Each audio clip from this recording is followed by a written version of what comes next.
Okay, let's really get into this. Yeah. In a world that's just constantly screaming for our attention 24/7, Yeah, absolutely. with all the pings, the emails, the endless scrolling, what if the most valuable skill, the thing you really need, isn't mastering the latest app or, hitting inbox zero? Right. What if it's just being able to focus, like Mm-hmm. really focus, Yeah. without distractions? Sounds almost quaint now, doesn't it? It does, almost Yeah. old-fashioned. Yeah. But maybe that common wisdom, always stay busy, always be connected, maybe it's just fundamentally wrong. Uh-huh. What if getting real value, even finding like real meaning, actually needs you to deliberately disconnect sometimes? That's a huge idea and honestly pretty countercultural these days. But it's exactly the core argument of the book we're exploring today. Okay. This book makes a really strong, I'd even say urgent case that building these habits of focused work, well, it's not just about getting ahead professionally. Right. It's tied to something deeper, like living a more meaningful, more fulfilling life, especially in this age of nonstop distraction. And just before we dive deeper, it's worth mentioning that exploring ideas like this is exactly what Mindful Moments, our YouTube channel, is designed for. Ah, good point. Yeah, it uses AI book analysis to really spark reflection and critical thinking. So it's a great companion to discussions like this one. Definitely. So our goal here today really is to take the key ideas from this book, unpack them, explore what they actually mean. For you, the listener. Exactly. For you and your work, your life right now. We'll look at why this focus thing is so incredibly valuable in today's economy Okay. and understand the forces, these powerful forces, that make it so surprisingly rare. Yeah. We'll also connect it to why it feels so meaningful, on a personal level, and crucially, give you some solid practical strategies from the book on how you can actually build this skill. Using the stories and examples from the book itself. Right, drawing on those vivid examples. Okay, so let's start with the basics. What is this core idea the book introduces? How does it define it? So the book really centers around this concept it calls deep work. Deep work. Okay. And it defines it pretty clearly. Professional activities you do in a state of total concentration, no distractions, pushing your brain power to its absolute limit. So intense thinking. Real problem solving. Exactly. Work that needs serious intellectual effort, sustained attention. And the key outcomes, according to the book, well, these efforts create new value. They improve your skills in a real way. And importantly, they're hard for other people to just replicate. It's not just, checking boxes. Right. It's about engaging your brain at its peak. Precisely.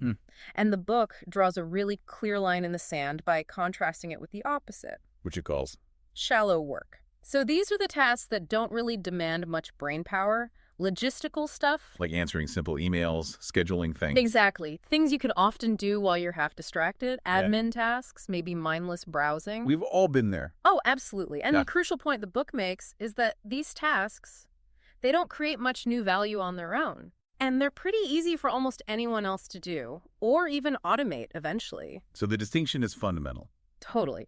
The book really stresses this.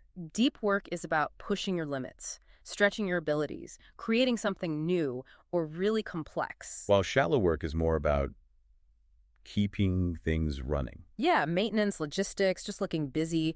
Deep work demands intense, sustained focus. Shallow work thrives on fractured attention. It's not just about being efficient, it's about the kind of value you're actually producing. Okay, that distinction is clear. So if that's deep work, why does the book argue it's so incredibly valuable right now? What's going on economically that makes this skill so critical? Well, the book draws this really strong link between deep work and what it calls a great restructuring of the economy. A great restructuring. Sounds significant. It is. The argument is that technology isn't just changing how we do our jobs, it's fundamentally reshaping the whole job market. Who wins, who loses. Okay. And the book points to specific groups that are likely to do well in this new landscape. Yeah, it highlights three main groups. First, people who can work really well, creatively, with intelligent machines, basically mastering the tech. Makes sense. Second, the absolute best at what they do. The elite performers, the superstars. All right. And third, kind of predictably, those with access to capital, people who can buy the tech or make the investments. Okay, so let's focus on the first two. Working with machines and being a superstar. Where does deep work fit in there? Oh, it's fundamental, absolutely crucial for both. Take working with intelligent machines. Okay. The book uses Nate Silver as a great example, the statistician, 538. Yeah, the election forecasting guy. Right. His success wasn't just about running some software or doing a few Google searches. Right. His work involves mastering incredibly complex tools. Like what? We're talking huge databases of polling data, sophisticated statistical software like Stata. Getting real new value out of these powerful systems requires deep skill. So manipulating data, understanding complex models. Exactly. And having the focus attention to actually pull out meaningful insights that other people miss. Silver's genius was applying these hard-to-learn skills to a new area, election forecasting, that became super valuable. Mm-hmm. And that ability came directly from his capacity for deep work. You need that intense focus just to learn how to use these tools effectively, let alone innovate with them. That really clicks. It's not the tool itself, but the focused human driving it. What about the superstars in these winner-take-all markets? So in a lot of fields now, we're seeing more and more of what the book calls winner-take-all markets, referencing economist Sherwin Rosen's work. Okay. And technology, especially things like high-speed networks and collaboration tools, just pours fuel on that fire. How so? Well, think about it. Technology basically destroys the need for talent to be local. Mm. A company in New York needs some complex code written. They're not stuck hiring someone nearby. They can hire the best anywhere. Exactly. They can hire one of the world's best programmers, like David Heinemeier, Hansen, the creator of Ruby on Rails, who's mentioned in the book remotely, just for that project. So the company gets elite talent. Right. And the local programmer may be someone who's just good, not world class. They might miss out. And that massively benefits the superstar, but makes it tougher for everyone else. Precisely. Hansen, working in this global market, can take on clients from anywhere, charge higher rates. He ends up way better off than if he was limited locally. Yeah. But as the book points out, it makes things much more uncertain for competent local professionals who are suddenly competing with the whole world. The book uses that analogy about singers, right? Yeah, the Rosen analogy. Hearing a succession of mediocre singers does not add up to a single outstanding performance. Elite talent isn't something you can just add together. Mm-hmm. There's a huge premium on being the absolute best. And if technology gives employers access to the best anywhere, well, they're going to choose the best. And this isn't just programming. No, not at all. The book says this applies more and more to consulting, marketing, writing, design. Lots of fields where digital tools enable global reach and competition. So whether you're trying to master complex tech or become a top performer in your field, that superstar level, deep work seems like it's not just helpful. It's becoming essential. Absolutely. The ability to learn hard things fast, a new coding language, a complex statistical method, understanding a market deeply, Yeah. and then use that knowledge to produce really high-quality work consistently at an elite level. That takes sustained, focused concentration. Right. So building that deep work muscle, the book presents it not just as like self-improvement, but as the key strategy to really thrive, not just survive. In this changing economy, it's about building skills others can't easily copy and leveraging them. Which brings us to this paradox the book highlights. Deep work is clearly super valuable, maybe more than ever. Uh-huh. But it's also getting rarer in the workplace. Why? What's pushing against our ability to focus? Yeah, it's a strange situation. The book digs into a few key reasons, and they're kind of interconnected. One of the biggest culprits is what it calls the any benefit mindset. The any benefit mindset. Yeah, it's this pervasive idea, often subconscious, that if a network tool, social media, IM, email, whatever, offers any possible benefit, even a tiny one, Then it's worth using. exactly, regardless of the cost. And the big cost, the one we often ignore or underestimate, is the damage to our ability to focus, our attention. Can you give an example from the book that really shows this trap? Sure. The book talks about Barrington Thurston, the writer and comedian. He did this experiment where he went completely offline for 25 days. No email, no social media, no web. Wow. How did that go? Well, it really illustrates how ingrained this mindset is. During the offline time, he found he adapted pretty quickly. He felt less stressed, more present, Interesting. talked to strangers more, didn't really miss the entertainment or connection he thought he'd lose. The need for it faded surprisingly fast. But he didn't stay offline forever. Right. The book notes that. Exactly. And that's where the any benefit mindset really flexes its muscle. The book says as soon as the experiment was over, boom, he slid right back into constant connectivity. Like immediately. Pretty much, tweeting a dozen times within hours of getting back online. And the book points out that the reasons people often give for using these tools, finding some minor distraction, reconnecting with old classmates, just staying aware. They seem pretty small when you think about it. Yeah, surprisingly minor compared to what you could do with that time and attention focused elsewhere. But that any benefit, however small, seems to constantly win out over the huge but less obvious cost to our focus. We just don't do that cost-benefit analysis properly. So we grab the small, easy wins without really thinking about the long-term hit to our deeper cognitive skills. That's pretty much it. And another big reason deep work is so rare is what the book calls the metric black hole. Metric black hole. Yeah. Basically, in a lot of knowledge work, it's incredibly hard, maybe impossible right now, to actually measure the bottom line impact of behaviors that destroy deep focus. You mean like constantly checking email, getting pinged on Slack, jumping between tasks? Exactly. The book mentions leaders like Tom Cochrane who manage digital teams. How do you put a dollar value on the productivity lost when someone gets interrupted every 10 minutes? Right, it's hard to quantify. Or measure the value that wasn't created because someone spent hours on shallow back and forth instead of deep problem solving? If you can't easily track the negative impact of distraction on a spreadsheet, It's hard to argue against it. it's incredibly hard to build a solid, data-driven case against it. So without clear metrics for depth and its results, the behaviors that are easier or more visible or just feel productive, they tend to take over, even if they actually reduce the total value being created. Which leads right into that next point, doesn't it? Yeah. This weird trend of using busyness as a stand-in for productivity. Totally. When there aren't clear, objective ways to measure output in knowledge work, where you're not just making widgets, people often fall back on visible activity. Busyness becomes the proxy. If you look busy, you must be working hard.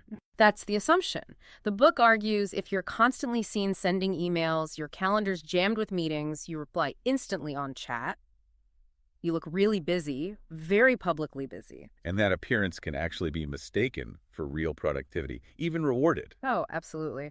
The book gives that really stark example of Marissa Mayer at Yahoo banning remote work. Right, I remember that. Part of the justification was based on checking VPN logs, basically punishing people for not being visibly logged in and checking email all the time. Wow. The message was clear. If you're not visibly paddling in the shallow end, you're not seen as productive, no matter what deep work you might be doing offline. It encourages behavior that looks like work, checking email constantly, jumping on IM, scheduling more meetings, even if it shatters attention and kills deep focus. And it feels like some really common workplace trends actively fuel this culture of shallow busyness. They make deep work even harder. Definitely. The book points a big finger at open office plans. The infamous open office. Yeah. Often sold with justifications about boosting communication and sparking ideas.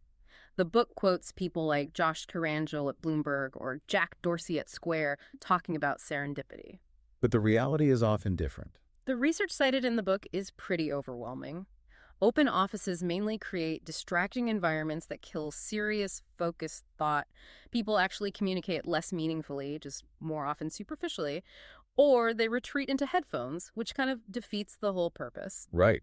Bloomberg Businessweek even called for an end to the tyranny of the open plan office. Exactly. It's a huge contrast to how places designed for deep thinking used to be built, like Bell Labs. How are they different? They had purposefully designed long hallways. The idea wasn't random noise, but to facilitate intentional interactions.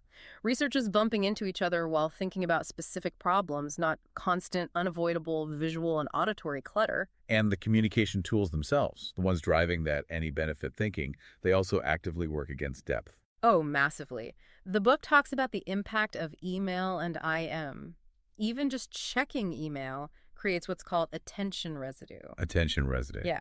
It means even if you finish checking your inbox and switch back to your main task, part of your brain is still kind of stuck on those emails you just read. So your full focus isn't back on the deep task. Nope. Your cognitive capacity for the deep task is significantly reduced. An instant messenger.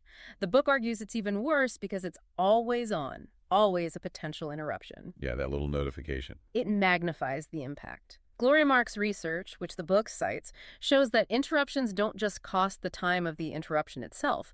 They dramatically increase the total time needed to finish the original task because you have to switch context and then struggle to get back into the zone. It really sounds like this pressure to be constantly available, always responsive. Yeah. It's coming from everywhere. The tools, the office layout, the culture. It's a powerful current pulling towards shallowness. Even professionals whose main value is deep work face pressure to interrupt it for shallow stuff. The book uses the example of Alyssa Rubin, a Pulitzer-winning journalist for the New York As Times. her value is deep reporting, right? Exactly. Often in dangerous places, that's her contribution. Yet, the book notes she tweets infrequently, but often right on cue, probably nudged by the social media team. So interrupting high-value work for low-value tweets. Pretty much. Diverting precious attention from her core work to feed the shallow stream just because of this perceived need for a social media presence. George Packer, another great writer, called Twitter crack for media addicts. Wow. He deliberately avoided it while writing his award-winning book, The Unwinding, because he knew it would sabotage the necessary concentration. So this whole paradox really boils down to deep work is key for value creation and success. But these powerful, pervasive trends and mindsets, often based on flimsy reasons like we can't measure it, or just mistaking activity for progress, are actively making it rare and really hard to do. Exactly. And the book argues this isn't inevitable. It's not just how things are now. It's built on shaky foundations. Yeah. It connects to broader ideas like Neil Postman's technopoly, where tech becomes so dominant, alternatives seem impossible. Or Morozov's idea of the internet as an ideology. Right. Evgeny Morozov, seeing the internet as the set of beliefs we just accept without question because they're baked into the tools. Once you kind of see behind the curtain, see the flimsy reasons supporting all this distraction. You realize it doesn't have to be this way. Exactly. You see why deep work is rare, and more importantly, that you actually have the power to push back in your own life. Okay, so moving beyond the practical value and the frustrating rarity, the book also argues strongly that deep work is deeply meaningful. Personally meaningful. It's not just about productivity. It's linked to living a good life.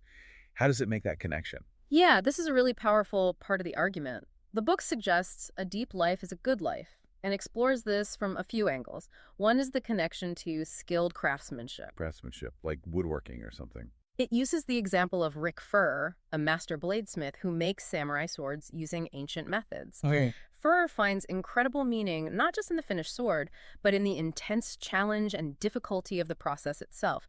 He says something like, "To do it right, it is the most complicated thing I know how to make." So the meaning is in the challenge, the mastery. Exactly. That striving, pushing his skills to the limit through focused effort. That's where the deep satisfaction comes from. And the book says this isn't just for blacksmiths. It applies to knowledge work, too. Totally. That's the key insight. It's not about needing some exotic job. It's about bringing a rarefied approach to whatever work you do. A rarefied approach. Yeah, like the meaning in carpentry isn't just the finished wheel, but the skill and care in shaping it. Similarly, in knowledge work, meaning comes from honing your cognitive skills, applying them with focus and attention. Ah, I see. Like the software developer mentioned. Right, Santiago Gonzalez, who sees coding as a craft with room for individuality and deep skill. By using deep work to constantly improve and tackle hard problems, you can transform even a regular job into something deeply satisfying. The meaning is in the process of focused creation and getting better. That really shifts the focus. It's how you work, not just what you do. The book also brings in a neurological argument, right? Based on Winifred Gallagher's experience. Yes, it's a very powerful story. Gallagher, a science writer, got diagnosed with aggressive cancer. Facing this really tough reality, she made a conscious choice. What'd she do?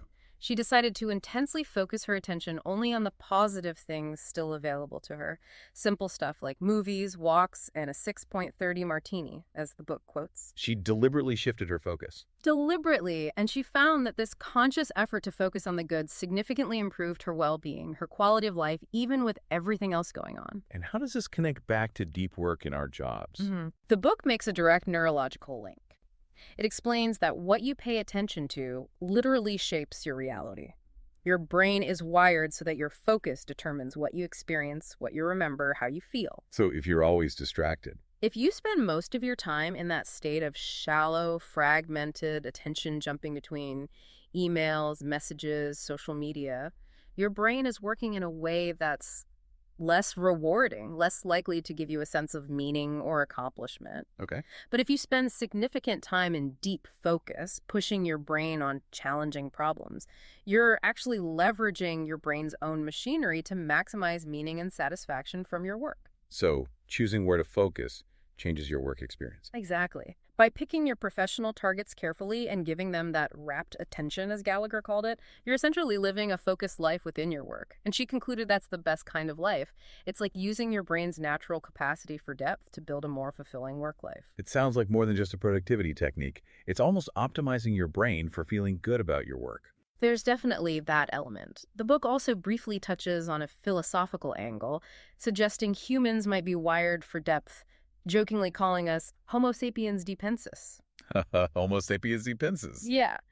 The idea is that whether you look at neuroscience, psychology, or philosophy, depth just seems fundamentally linked to meaning, while shallowness often leads to this feeling of, well, wallowing, as the book puts it, like you're not really engaged. Okay, so we've got the what, the why it's valuable, why it's rare, and why it's meaningful. Now for the big practical part.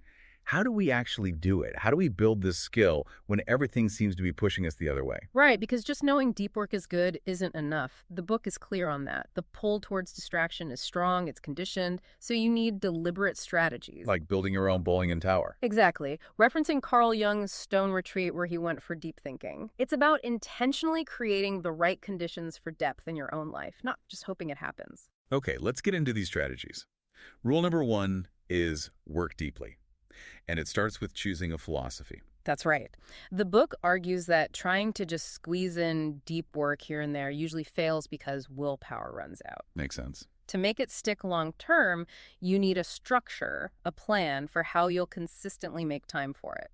The book lays out 4 main philosophies, and the key is finding one that fits your life, your job. Okay, what are they?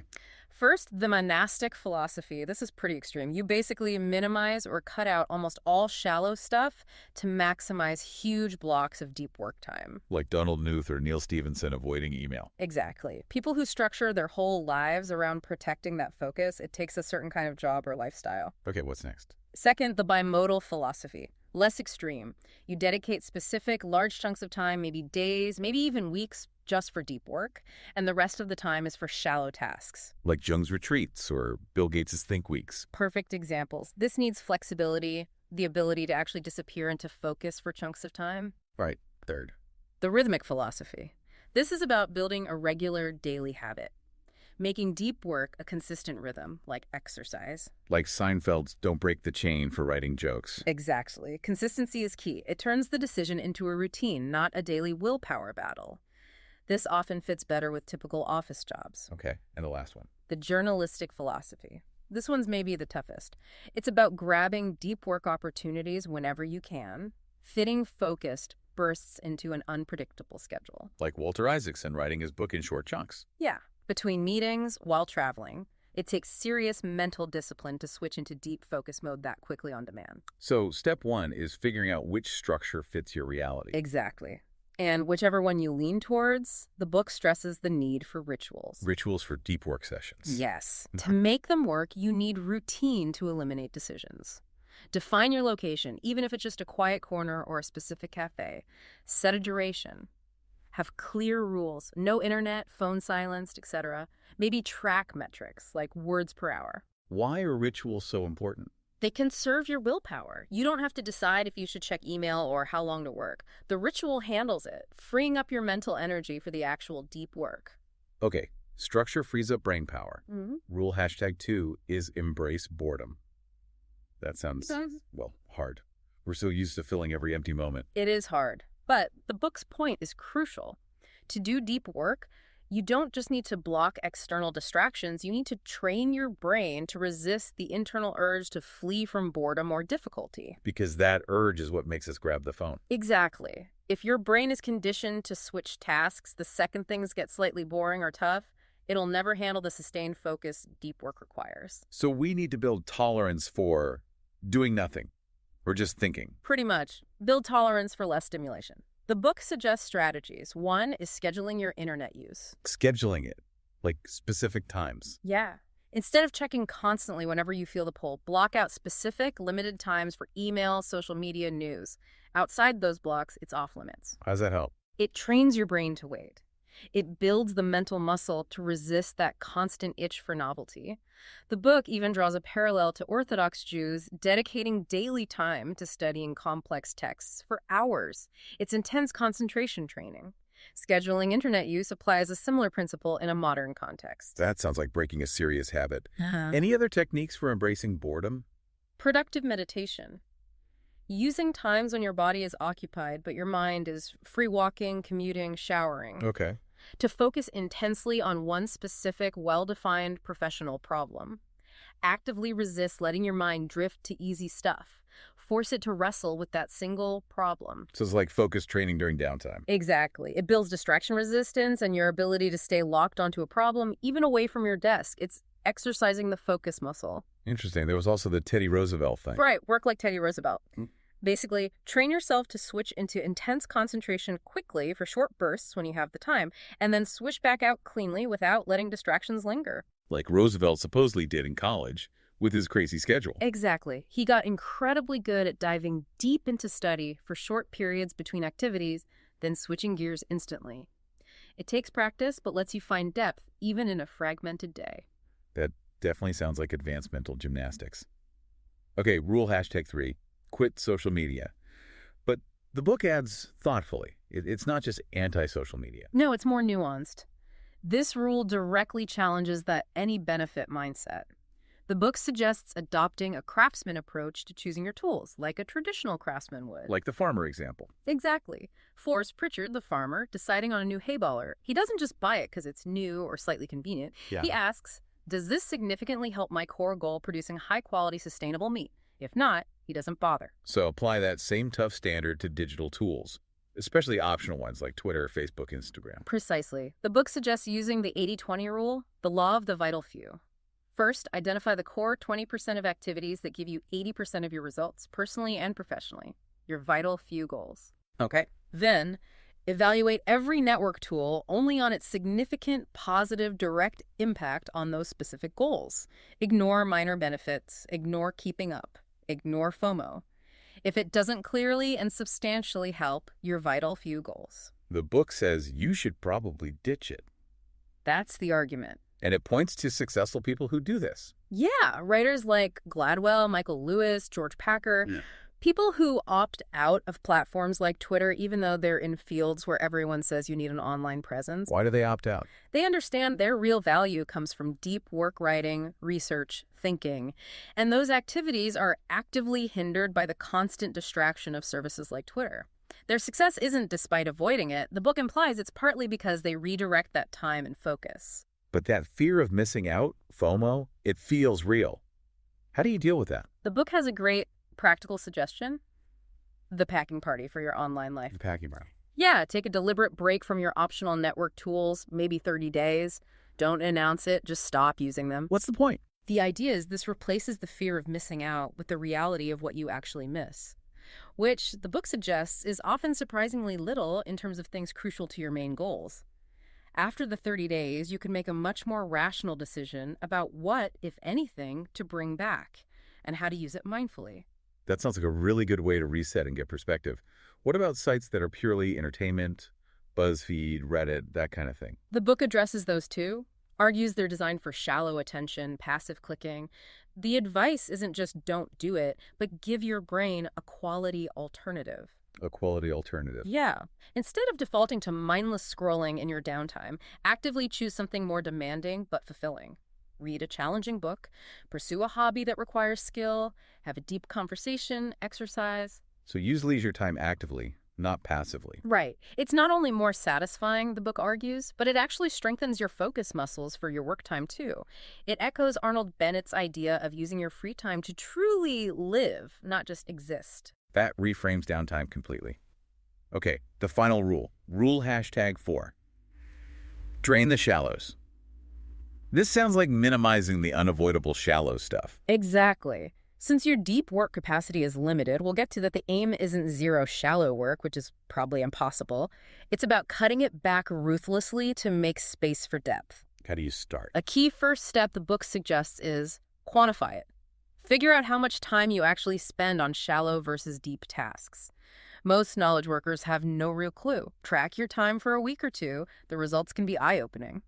Does the book give examples where tracking time led to change? Yeah, the example of 37 Signals, the company now called Basecamp, is great. They tried a 4-day work week in the summer. And what happened? They found people got basically the same amount of essential work done. Why? The constraint forced everyone to cut out the fluff, pointless meetings, endless email chains, busy work, the shallow stuff. Wow, so they didn't lose productivity? Not on the core stuff. And even better, they then used that freed up 5th day not just for rest, but for deep experimental projects, building new tools, improving systems, things that created significant new value. It showed how much of the shallow stuff was just disposable. That's powerful. Yeah. Less shallow work didn't hurt, and replacing it with deep work created huge upside. A perfect illustration. The book also suggests ways to make the people sending you shallow requests do more of the work themselves, shift the burden, especially with email. How can you do that? One tactic is using sender filters, like a contact form on your website that makes people jump through a small hoop, maybe answer a question or agree to terms before they can even send you a message. Just adding a bit of friction. Exactly. That little bit of friction can filter out a lot of low-value noise. The book challenges the idea that every single email deserves an instant reply, calls it unproductive and unsustainable. What about when you're sending emails? Do more work up front. Instead of quick back and forths, make your initial email or your reply really comprehensive. Anticipate questions, provide all the context, suggest clear next steps, aim to minimize the replies needed. So invest more effort to reduce the total communication churn. Right. And related to that, the book mentions being okay with letting small bad things happen. Small bad things, like what? Like not replying to every single email instantly, or not fulfilling every minor request immediately. The idea, drawing from Tim Ferriss, is that people actually adjust their expectations over time. Studies, like one at MIT, showed this. Letting these small bad things happen frees up your time and energy for the life-changing big things, your deep work. That's a big mental shift. It's not about being rude, but about fiercely protecting your focus for what matters most. Precisely. And finally, under this rule, the book emphasizes understanding your actual deep work capacity. It references Anders Ericsson's research on expertise. The 10,000 hours guy. That's him. His research suggests that even elite performers can typically only manage about 4 hours of truly intense, deep focus per day. Only 4 hours? That seems low for an 8-hour day. It does, but remember this is maximum intensity, limits pushing concentration, not just working.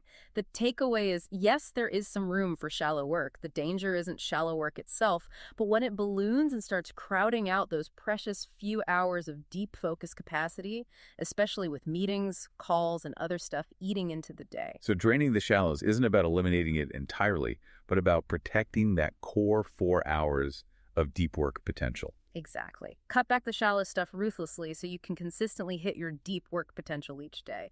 That's where the real value, professionally and personally, comes from. This has been incredibly illuminating. We've covered the what, why, and how of deep work, but maybe we need one really powerful story to nail down the potential impact. The book ends with one, right? About Bill Gates. It does. It's a fantastic closing example, focusing on the very beginning of Microsoft. Specifically, the moment Bill Gates, still just an undergrad at Harvard, decided to jump on the chance to write a basic interpreter for the Altair 8800 computer. One of the very first personal computers. Right, and doing this required, as the book puts it, a prodigious feat of concentration. What exactly did he do? Gates basically locked himself away. He worked in these intense, super focused bursts over an incredibly short time, just 4 weeks. 4 weeks, while still a student. Yeah, and he barely had access to an actual Altair machine. So a lot of the coding, the debugging had to be done mentally or on paper. It demanded unbelievably deep focus and problem solving without modern tools, just pure deep work. And those 4 weeks of extreme focus led to? They led directly to the first version of BASIC for the Altair, which Gates and Allen then licensed to MI. It's the company making the computer. And that was the start of Microsoft. That was the foundational act. The book uses this to hammer home the point. That specific burst of intense, focused effort was what launched Microsoft, a company that essentially created a multi-billion-dollar industry. It's the ultimate proof of the pragmatic argument. And that pragmatic argument is really the bottom line here. It is. The book is very clear. This isn't about being anti-technology or taking some moral high ground against distraction. It's a practical, hard-nosed recognition that the ability to concentrate deeply and produce high-level work is an incredibly valuable skill in today's world. The Gates story shows that deep work gets results, big results. Huge results. It's not important because distraction is bad. It's important because deep focus empowers you to do amazing things, create massive value, build empires even, from sheer focused effort. Shallow work just can't compete at that level. That story really drives it home. Sure. Okay, so let's try to pull the key threads together from this fascinating book. Deep work, that distraction-free focus, pushing your limits, is absolutely crucial for doing well today. Right. Highly valuable. But paradoxically, it's getting rarer. Thanks to things like the any benefit mindset, the difficulty in measuring its impact, the metric black hole, and just mistaking busyness for productivity. Yeah, those forces are strong. Yet, building this skill isn't just for your career. The book argues it's deeply tied to meaning, to craftsmanship, to personal satisfaction. A deep life is a good life. And thankfully, there are practical steps we can take. Choosing a philosophy, embracing boredom, being thoughtful about our tools, draining the shallows. These are concrete strategies from the book to actually cultivate depth. It really comes down to recognizing that building this ability is a personal journey. It's a choice you make, a choice about where you direct your attention, which in turn shapes your work, your fulfillment, your entire life experience. And just a reminder, exploring big ideas like this is exactly what Mindful Moments, our YouTube channel, focuses on. Using AI analysis to help you reflect and think critically about important books and concepts. Absolutely. And you can also find our podcasts, wherever you're listening now, for more explorations of ideas that can really change how you see things. So, as we close out this discussion, here's a thought to chew on. Building on that Homo sapiens depensis idea from the book. If we are somehow wired for depth, maybe that constant pull towards distraction isn't just a modern annoyance. Maybe it's us resisting something fundamental to being human. What could change in our own lives, our workplaces, the world, if more of us consciously chose depth over distraction? It's definitely something worth thinking about. We really encourage you to reflect on your own habits, your relationship with technology, how you react when things get boring or difficult. Apply some critical thinking to how you're spending your most valuable assets, your time, and your focus. If this conversation struck a chord, please make sure you subscribe to our podcasts so you don't miss future explorations of transformative ideas. And please share this with someone else, a friend, a colleague who you think might benefit from thinking about the power of focus in our very distracting world. And definitely, to get the full picture, all the details and nuances, we highly recommend getting the book itself. Check the show notes for a link. Take the time to really engage with these ideas. See how they might apply to your own work, your own life. It could make a real difference.